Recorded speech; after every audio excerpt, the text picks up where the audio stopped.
Aujourd'hui, prenons le temps d'étudier la parole de Dieu avec le sermon intitulé « Il viendra sur une nuée ». Par cela, partageons la parole de Dieu. La Bible dit que Dieu viendra sur une nuée lorsqu'il viendra sur cette terre. Cependant, viendra-t-il sur une vraie nuée à la lettre?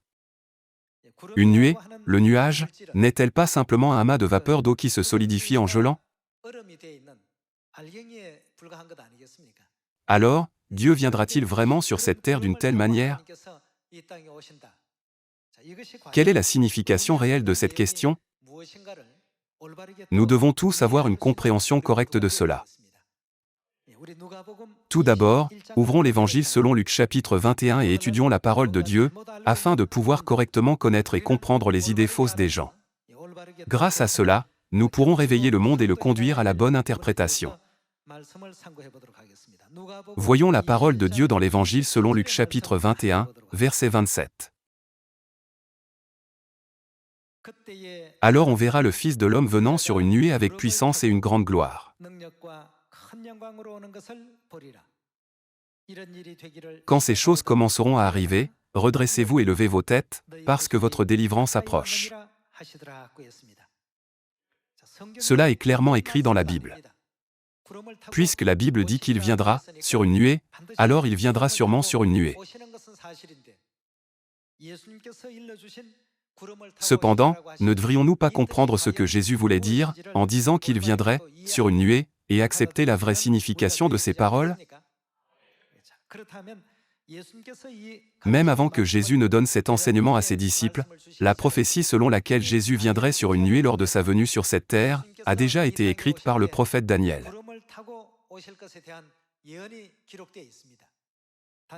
Ouvrons Daniel chapitre 7, verset 13.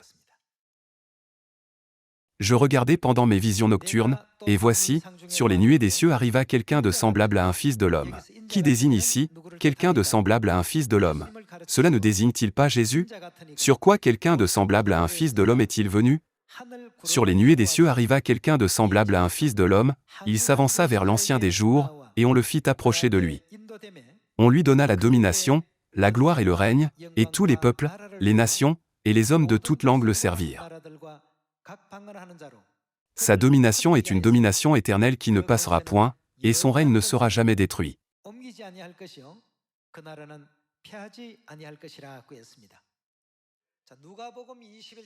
Dans Luc chapitre 21, Jésus a dit, « Le Fils de l'homme viendra sur une nuée », et dans la prophétie sur la première venue de Jésus sur cette terre dans Daniel chapitre 7, verset 13, il est écrit, « Il viendra sur les nuées ». Alors, Jésus est-il vraiment venu sur les nuées, lorsqu'il est venu sur la terre pour la première fois? La prophétie de Daniel chapitre 7, versets 13 à 14 concerne-t-elle vraiment la première venue de Jésus? Confirmons d'abord cette question. Sur les nuées des cieux arriva quelqu'un de semblable à un fils de l'homme, il s'avança vers l'Ancien des jours, c'est-à-dire Dieu, et on le fit approcher de lui. On lui, Jésus, donna la domination, et quoi d'autre, la gloire et quoi d'autre? Le règne. Lorsque nous prêtons attention à ces trois choses qui lui ont été données, nous pouvons confirmer que c'était une prophétie accomplie par Jésus-Christ, lorsqu'il est venu sur cette terre pour la première fois. Confirmons que Jésus venant pour la première fois a reçu la domination, la gloire et le règne, en allant à l'Évangile selon Matthieu chapitre 28, verset 18, qui est le verset couplé à Daniel chapitre 7. Jésus, s'étant approché, leur parla ainsi, « Tout, qu'est-ce qui lui a été donné, pouvoir m'a été donné dans le ciel et sur la terre. » Dans Daniel chapitre 7, nous avons vu que le Fils de l'homme viendrait sur les nuées et recevrait la domination, la gloire et le règne. Ici, qu'est-ce que Jésus a reçu, lorsqu'il est venu sur la terre pour la première fois? Tout pouvoir m'a été donné, ce qui signifie qu'il a reçu le pouvoir de dominer, soit la domination. Voyons maintenant l'Évangile selon Jean chapitre 17, verset 10. Et tout ce qui est à moi est à toi, et ce qui est à toi est à moi, et, qu'a-t-il reçu, je suis glorifié en eux. Quelqu'un de semblable à un fils de l'homme, c'est-à-dire Jésus-Christ, est venu sur les nuées du ciel et a reçu la domination. Et qu'a-t-il reçu d'autre ici? Il a également reçu la gloire. Dans Daniel chapitre 7, qu'a-t-il également reçu d'autre en plus de la domination et de la gloire? Il a également reçu le règne. Confirmons cette question à travers l'Évangile selon Luc chapitre 22. Lisons le verset 29. C'est pourquoi je dispose du royaume en votre faveur, comme mon Père en a disposé en qui? En ma faveur. Par conséquent, qu'est-ce que Jésus a reçu? Il a reçu la domination, la gloire et le royaume pour régner, soit le règne. Quand a-t-il reçu tout cela? Quand il est venu pour la première fois.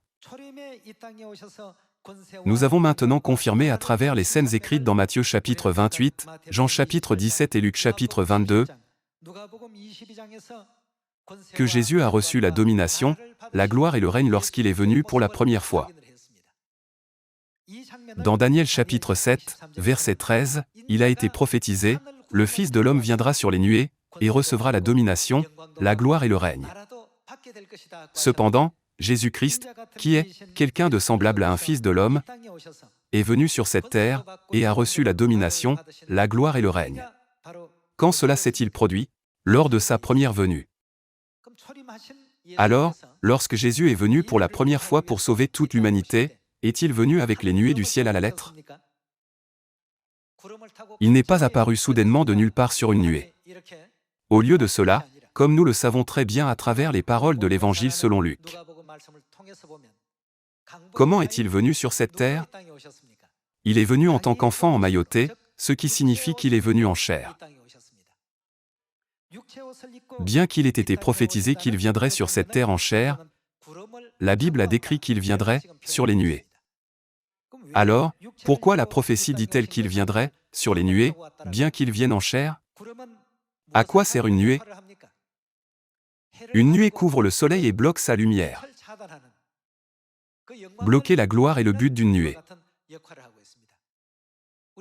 Par conséquent, parce que la tente, c'est-à-dire la chair, couvrait la gloire de la nature sainte et divine de Dieu, la Bible décrit la chair comme une nuée. Alors, y a-t-il d'autres livres dans la Bible où les humains vêtus de chair sont décrits comme une nuée? Examinons cela à travers Jude chapitre 1. Allons à Jude chapitre 1. Verset 12. Ce sont des écueils dans vos agapes, faisant impudemment bonne chère, se repaissant eux-mêmes. Ce sont des nuées sans eau, poussées par les vents.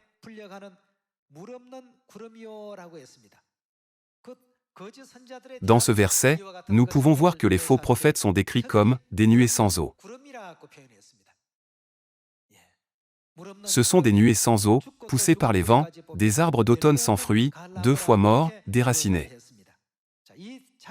Ici, à travers ce verset, nous pouvons confirmer que les nuées représentent les hommes en chair. Voyons un autre verset dans Proverbes chapitre 25. Nous devons comprendre quelle est l'interprétation correcte de Jésus venant sur une nuée, afin que nous puissions construire une foi ferme et droite en Dieu, qui est venu sur cette terre en chair. Ouvrons Proverbes chapitre 25. Verset 14. Comme des nuages et du vent sans pluie, ainsi est un homme se glorifiant à tort de ses libéralités. Ici aussi, dans le livre des Proverbes, les faux prophètes qui sont vêtus de chair sont décrits comme des nuages, soit des nuées. Dans Jude chapitre 1, Proverbes chapitre 25 et Daniel chapitre 7, les hommes en chair sont comparés à des nuées. Alors, qu'en est-il de la prophétie dans Luc chapitre 21 selon laquelle le Fils de l'homme viendrait sur une nuée? Concernant la première venue, il a été prophétisé que Jésus viendrait sur les nuées. Cependant, il n'est pas venu sur une vraie nuée. Au lieu de cela, comment est-il venu? Il est venu sur la terre en chair. Par conséquent, cela s'applique également à sa seconde venue. Alors, La prophétie dans Luc chapitre 21, verset 27, « Le Fils de l'homme viendra sur une nuée » ne signifie-t-elle pas qu'à l'avenir, le Christ viendra sur cette terre en chair? Confirmons une fois de plus la ferme volonté de Dieu à ce sujet, en allant à l'Évangile selon Luc chapitre 18. Lorsque nous disons aux gens, nous croyons en Christ venant pour la seconde fois, An Sang-rong, et en mer céleste la Nouvelle Jérusalem, les membres de beaucoup d'églises nous demandent, il a été prophétisé que le Christ viendrait sur une nuée. Sont-ils venus sur une nuée? Ils sont vraiment insensés. Ils sont certainement venus sur une nuée. Cependant, leur imagination de la venue du Christ sur les nuées blanches flottant dans le ciel était absolument fausse. Alors, que signifie réellement une nuée? Il est venu sur cette terre en chair, qui est comparée à une nuée. Continuons à étudier les paroles de Dieu, en allant à l'Évangile selon Luc chapitre 18, verset 8. Je vous le dis, il leur fera promptement justice. Mais, quand le Fils de l'homme viendra, sur quoi la Bible dit-elle que le Fils de l'homme viendra? La Bible dit qu'il viendra sur une nuée. Et ici, il est dit que quand le Fils de l'homme viendra, trouvera-t-il la foi sur la terre? Dans la version Parole de vie 2017, ce verset dit, « Mais quand le Fils de l'homme viendra, est-ce qu'il trouvera des croyants sur la terre ?» S'il ne peut pas trouver des croyants, comment peut-il y avoir des gens qui seront sauvés, lorsqu'il viendra sur cette terre? Les gens disent que Jésus viendra sur la terre sur une nuée en tant que dernier juge, et prononcera le jugement dernier. Cependant, si ce qu'ils disent était vrai, personne sur terre, pas même une personne, ne serait sauvé. La Bible dit que lorsqu'il viendra sur cette terre, il ne trouvera personne qui a la foi. Les paroles « trouvera-t-il la foi sur la terre » ne signifient-elles pas qu'il ne trouvera personne qui croit? Par conséquent, que commencera-t-il à faire, lorsqu'il viendra sur cette terre en chair, qui est décrite comme une nuée? Il enseignera ses paroles à l'humanité et l'éclairera, afin qu'elle soit ramenée à Sion. Après cela, il viendra dans un feu le jour du jugement dernier. Ce moment viendra sûrement, n'est-ce pas?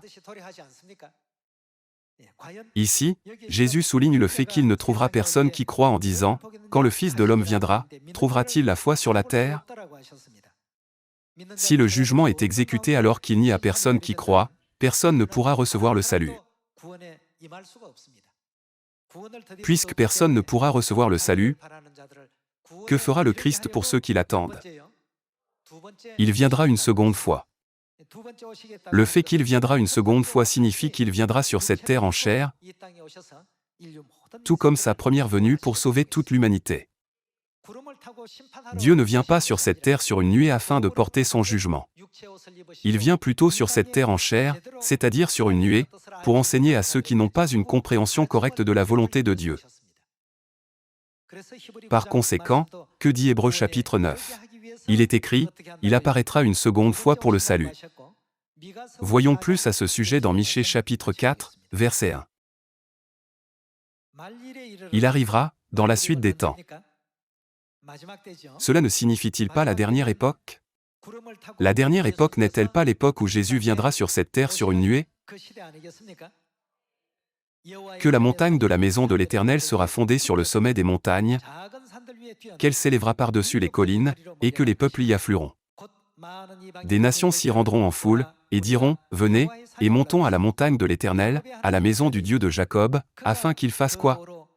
Nous enseigne ses voies. »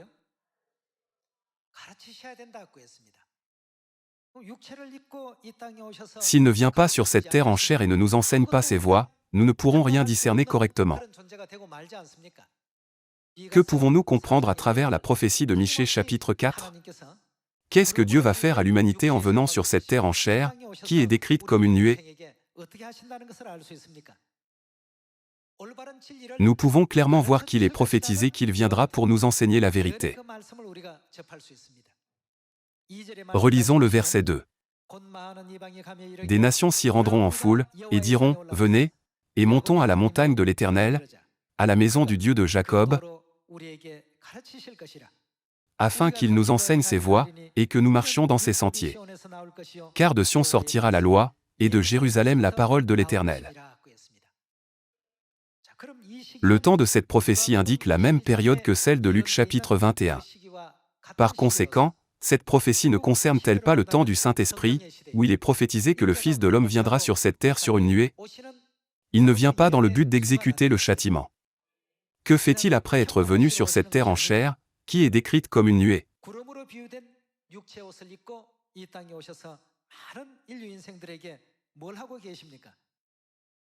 Il enseigne maintenant la vérité. Ce n'est que lorsque nous recevons son enseignement que nous pouvons distinguer le bien du mal et la vérité de la fausseté.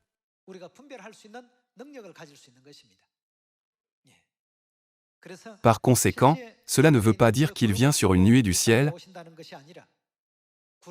mais en chair qui est décrite comme une nuée. Cela est vrai pour sa première venue et pour sa seconde venue. N'est-ce pas la parabole que Dieu nous a montrée dans la Bible? Puisque les églises dans le monde ont un point de vue déformé concernant ces paroles de Dieu,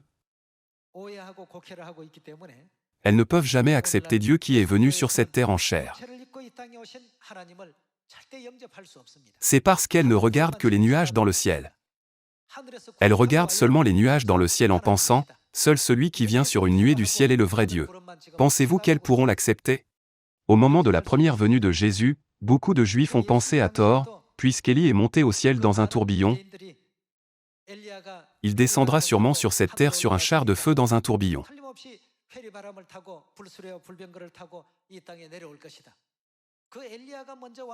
Élie viendra en premier et préparera le chemin. Parce qu'ils regardaient seulement le ciel en pensant ainsi, ils ont rejeté Élie. Et qui d'autres ont-ils rejeté? N'est-ce pas pourquoi ils ont également rejeté Jésus, qui est venu en chair, qui est décrite comme une nuée? La raison pour laquelle les églises d'aujourd'hui ne réalisent pas Père Céleste et Mère Céleste, qui sont venus sur cette terre en chair, qui est décrite comme une nuée, est à cause de leur interprétation erronée de Luc chapitre 21. Pour cette raison, elles les rejettent même s'ils sont venus à Sion, et nous ont ouvert le chemin de la vie éternelle et du salut par la vérité de la nouvelle alliance. À cet égard, combien nous sommes bénis parce que Dieu nous a permis de les reconnaître. Dieu a dit, « Heureux sont vos yeux, parce qu'ils voient, et vos oreilles, parce qu'elles entendent. » Frères et sœurs, n'êtes-vous pas capables de comprendre et de discerner correctement les paroles de Dieu? La nuée sur laquelle il vient n'est pas la nuée, qui est un amas de vapeur d'eau gelée flottant dans l'air. Ne pouvons-nous pas facilement comprendre que la nuée signifie la chair, qui couvre la nature divine de la gloire de Dieu? Voyons l'enseignement de Dieu dans Jean chapitre 10, verset 16. J'ai encore d'autres brebis, qui ne sont pas de cette bergerie, celles-là, il faut que je les amène. Dieu est venu sur cette terre lors de sa première venue, et a conduit les brebis dans la bergerie de la vérité. Cependant, ici, Jésus a dit, « J'ai encore d'autres brebis, qui ne sont pas de cette bergerie. Celles-là, il faut que je les amène, elles entendront ma voix, et il y aura un seul troupeau, un seul, qui, berger. » Lorsque Dieu est venu sur cette terre pour la première fois, il a fait une bergerie de la vérité. Cependant, il y avait d'autres brebis, qui devaient être sauvées, mais qui n'étaient pas de cette bergerie. C'est pourquoi Jésus a dit, « J'ai d'autres brebis qui ne sont pas de cette bergerie. » C'est un indice important, qui nous montre qu'il doit porter de nouveau l'attente de la chair.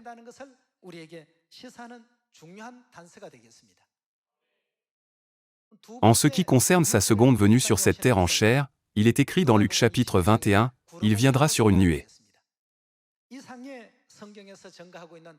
D'après les témoignages de tous les prophètes, et de tous les auteurs des évangiles dans la Bible, que signifie exactement une nuée?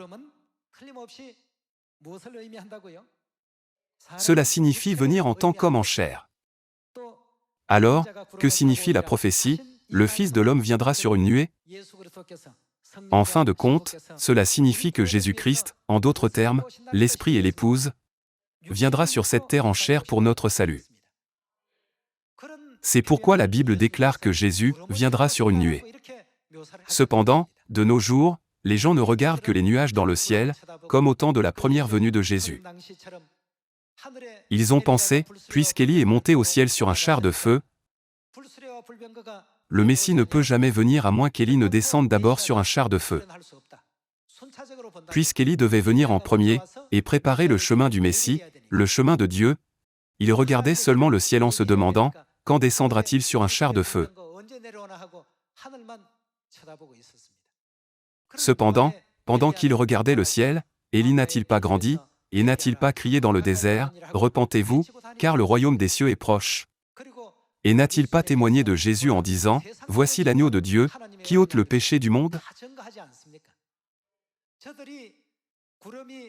Tandis qu'il regardait seulement les nuages dans le ciel en pensant que la nuée signifiait une vraie nuée dans le ciel, Dieu est déjà venu sur cette terre en chair, et a accompli toutes les prophéties.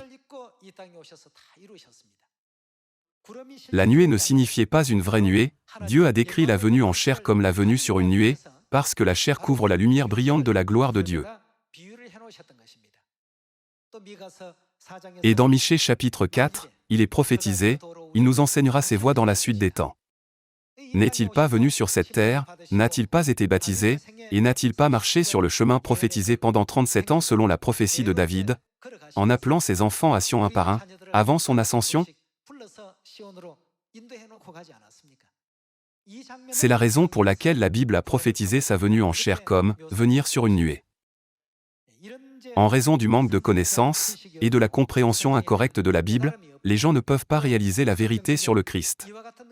Ils ne regardent que les nuages dans le ciel, bien que le Messie soit déjà venu et leur crie « Repentez-vous ». Tout comme les Juifs l'ont fait par erreur lors de la première venue de Jésus, cela se produit maintenant en cette époque.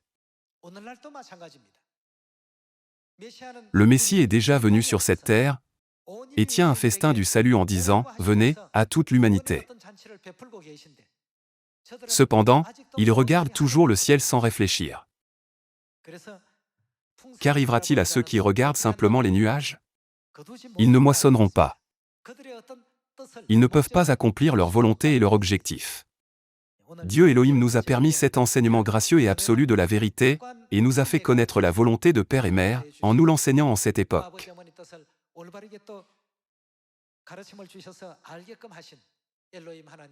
En rendant grâce, gloire et louange éternelle au Christ An-San-Rong, et à Mère Céleste la Nouvelle Jérusalem, j'aimerais conclure le sermon d'aujourd'hui intitulé « Il viendra sur une nuée ».